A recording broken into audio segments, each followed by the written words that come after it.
ہے، اس انداز میں مبالغہ کے ساتھ بعد میں آنے والے نبی کی نفی کر دی. فرمایا اگر کوئی وام پڑتا، کوئی قرین قیاس بات ہوتی، قریب احتمال ہوتا تو بیٹے کے بارے میں کہا جا سکتا تھا خالق کائنات کی قدرت کو یہ منظور تھا کہ بیٹا ہی بات میں نہیں ہے، بیٹا ہی نہیں ہے کہ جس کو نبوت دی جائے، جب یہاں نہیں آ سکتی تو اور کسی کا تو کوئی احتمال ہو ہی نہیں سکتا. اس واسطے شروع میں یہ نفی فرما دی. اور پھر کس انداز میں فرمایا وخاتم النبیین، وہ نبیین کے خاتم ہیں. ایک ہوتا ہے نبی، ایک ہوتا ہے رسول. تو یہاں پر خالق کائنات نے یہ نہیں فرمایا وخاتم المرسلین کہ وہ رسولوں کے خاتم ہیں. حالانکہ رسول ہونا بڑا منصب ہے، تو بڑا منصب ذکر کرنا چاہیے تھا بظاہر کہ وہ خاتم النبیین نہیں، خاتم المرسلین بھی ہیں. تو اللہ تبارک و تعالیٰ نے خاتم المرسلین نہیں فرمایا بلکہ خاتم النبیین کہا ہے. وجہ کیا ہے محتشم سامعین حضرات؟ نبی عام ہے، رسول خاص ہے. نبی عام ہے، رسول خاص ہے. جو بھی رسول ہے وہ نبی ضرور ہے، لیکن جو بھی نبی ہو ضروری نہیں کہ وہ رسول بھی ہو. کبھی ہوتا ہے کبھی نہیں ہوتا. جو بھی نبی ہو ضروری نہیں وہ رسول بھی ہو. کبھی نبی ہوتا ہے رسول نہیں ہوتا، اور کبھی نبی بھی ہوتا ہے ساتھ رسول بھی ہوتا ہے. لیکن جو رسول ہوتا ہے وہ نبی پہلے ہوتا ہے. جو بھی رسول ہوتا ہے وہ نبی ضرور ہوتا ہے، لیکن جو بھی نبی ہو ضروری نہیں کہ وہ رسول بھی ہو. اگر خالق کائنات یہاں یہ ارشاد فرماتا وخاتم المرسلین کہ وہ رسولوں کے خاتم ہیں، چونکہ رسول خاص ہے، نبی عام ہے، تو پھر خاص کے لیے جس وقت یہ منصب ثابت کیا جاتا تو عام کے لیے وہ منصب ثابت نہ ہوتا. خاص کے لیے جو بات ثابت ہوتی ہے ضروری نہیں کہ وہ عام کے ایک ایک فرد کے لیے بھی ثابت ہو جائے. جب خاتم المرسلین کہا جاتا تو کوئی کہہ سکتا تھا رسولوں کے تو خاتم ہیں، شاید نبی کوئی اور آ سکتا ہے. خالق کائنات نے فرمایا خاتم النبیین، یہ نبیوں کے خاتم ہیں. جب نبی کوئی نہیں آ سکتا تو رسول تو بطریق اولا نہیں آ سکتا.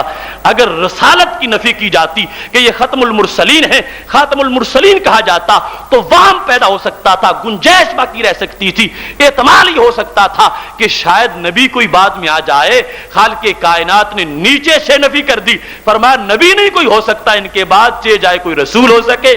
خاتم النبیین ہونا یہ اس کو مستلزم ہے کہ آپ خاتم المرسلین بھی ہیں. جو خاتم النبیین ہوگا وہ خاتم المرسلین بھی ضرور ہوگا، لیکن جو خاتم المرسلین ہو ضروری نہیں کہ وہ خاتم النبیین بھی ہو. تو اس واسطے اللہ کے کلام کا تقاضا یہ تھا کہ پوری طرح تاکید کے ساتھ نفی کر دی جائے کہ نہ ان کے بعد کوئی نبی آ سکتا ہے، نہ ان کے بعد کوئی رسول ہو سکتا ہے.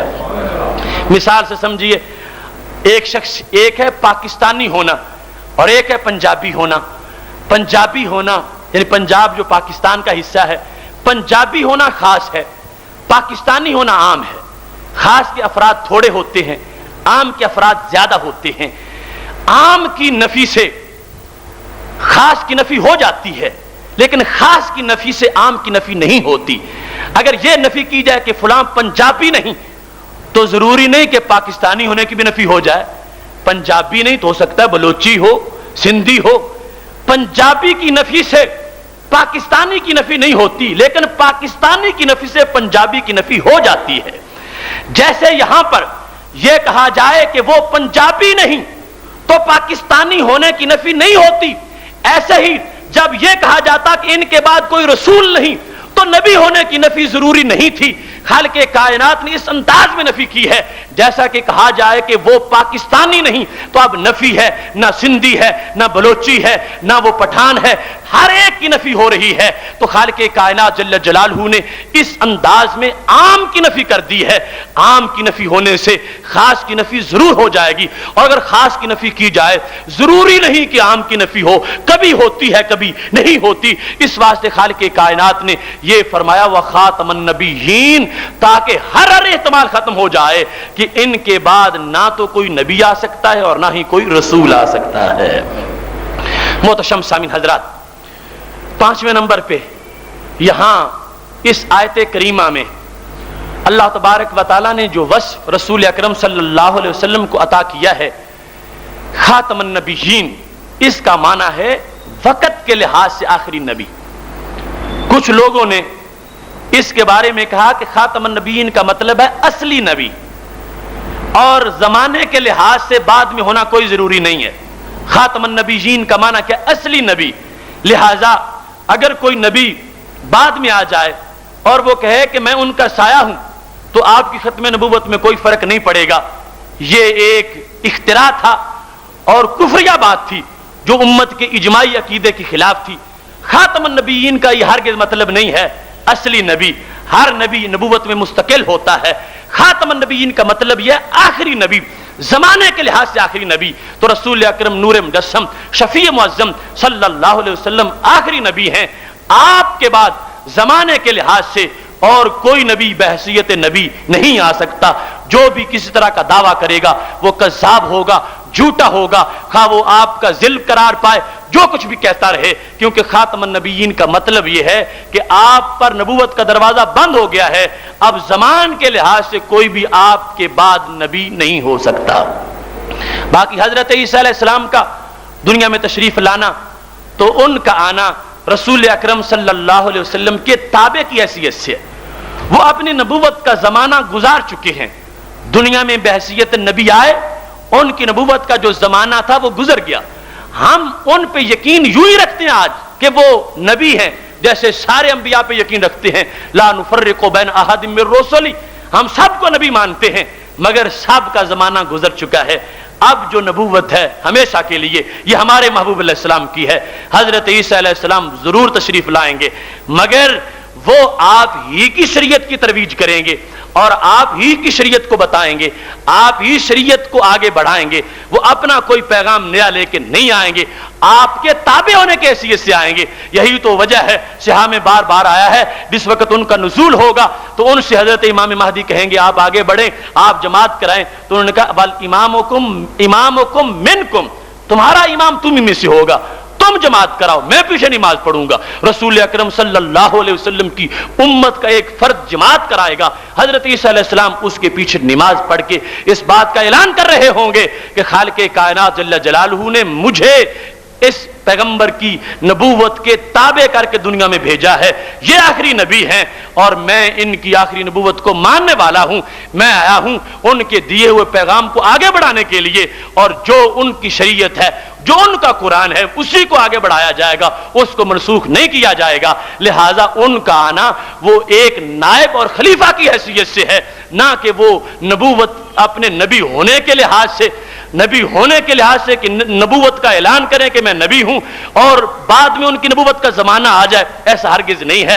ان کی نبوت کا زمانہ پہلے گزر چکا ہے، اب وہ رسول اکرم صلی اللہ علیہ وسلم کی شریعت کے مروج اور اس کے بڑھانے والے، پڑھانے والے اور آپ کی نیابت اور خلافت کی حیثیت سے اس دنیا میں جلوہ گر ہوں گے۔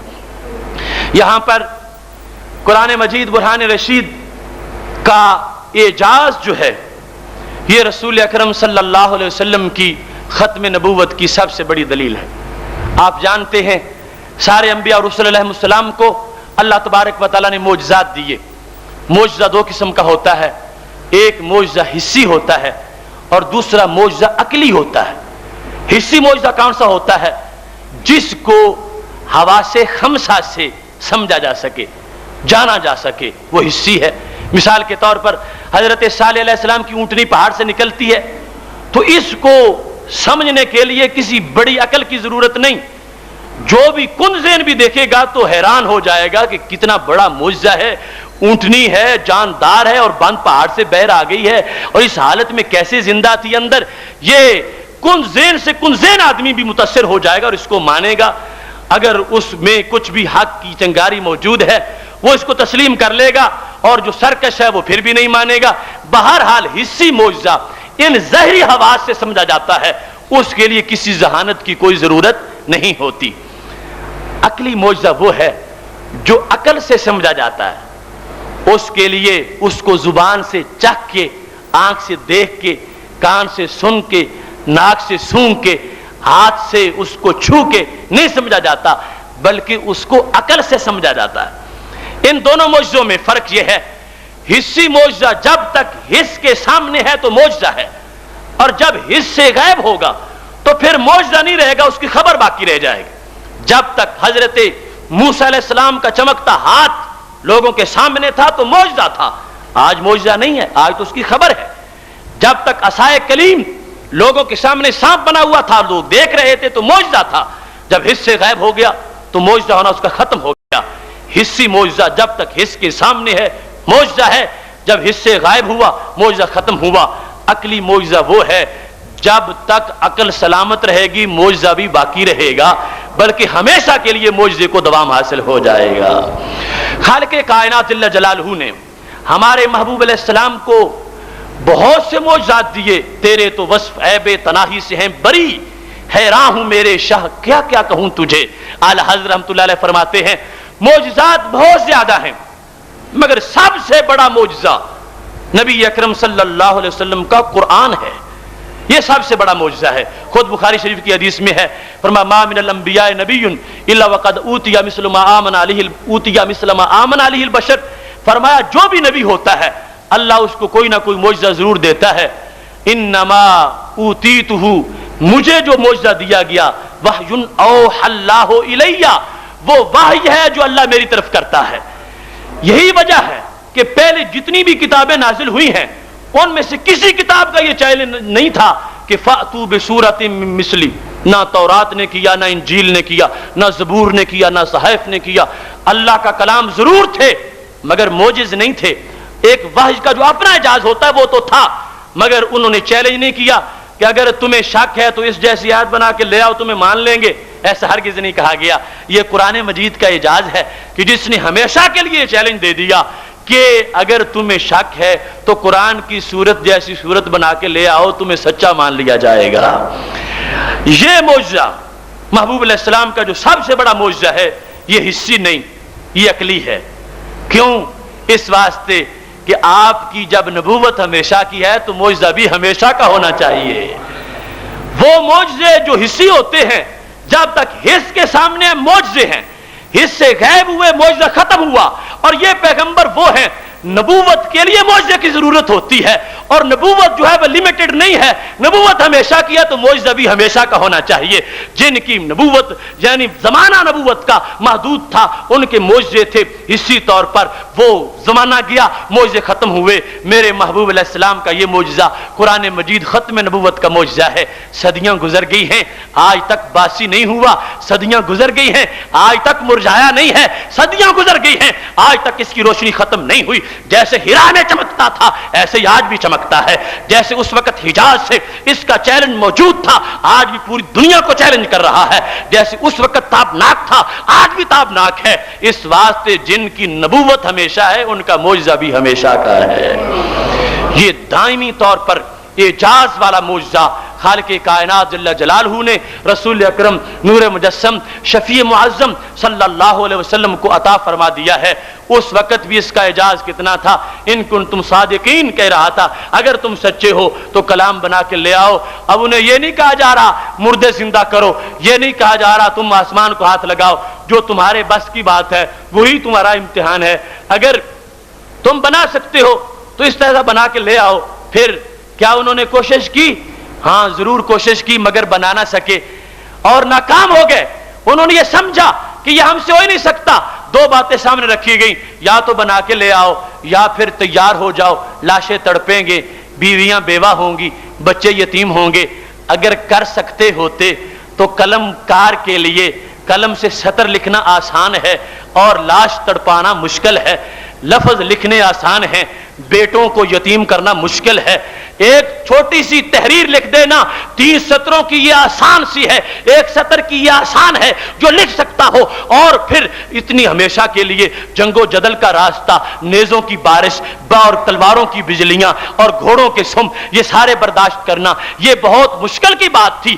جب قرآن نے یہ فیصلہ کر دیا تھا ان کنتم صادقین, تم بنا کے لے آؤ تمہیں سچا مان لیا جائے گا. اگر بنا سکتے ہوتے تو ضرور بنا لیتے اور ہمیشہ کے لیے ہلاکتوں کو سینے سے نہ لگا گاتے, چونکہ انہوں نے قلم چھوڑ کے جنگ کا راستہ اختیار کر لیا, تلواریں ہاتھ میں پکڑ لیں اور ہمیشہ کے لیے ہلاکتوں کا انہوں نے اپنے لیے مقدر بنا لیا. اس سے پتہ چلتا ہے کہ وہ یہ کر ہی نہیں سکتے تھے. یہ اس قرآن کا اعجاز ہے جو اس وقت بھی موجود تھا, آج بھی موجود ہے, ہمیشہ موجود رہے گا, اس واسطے کہ اسے ختم نبوت کا معجزہ بنایا گیا ہے. محتشم سامعین حضرات, یہ اس آیت پر ایک تمہیدی گفتگو تھی جو میں نے چند طرق سے آپ کے سامنے پیش کی ہے. میری دعا ہے خالق کائنات جل جلالہ ہمیں قرآن و سنت کا فہم عطا فرمائے اور ہمیں قرآن و سنت سے زیادہ پیار, اس کی زیادہ سے زیادہ تبلیغ کی توفیق عطا فرمائے. مجھے نہایت مسرت ہے کہ یہ ایسا مرکز ہے جہاں قرآن و سنت کا سوز بانٹا جاتا ہے, قرآن و سنت کی تعلیم سے استعداد کو روشن کیا جاتا ہے. اللہ تبارک و تعالی اس سلسلے کو مزید پر نور بنائے, مزید عروج عطا فرمائے. وآخر دعوایا ان الحمد للہ رب العالمین.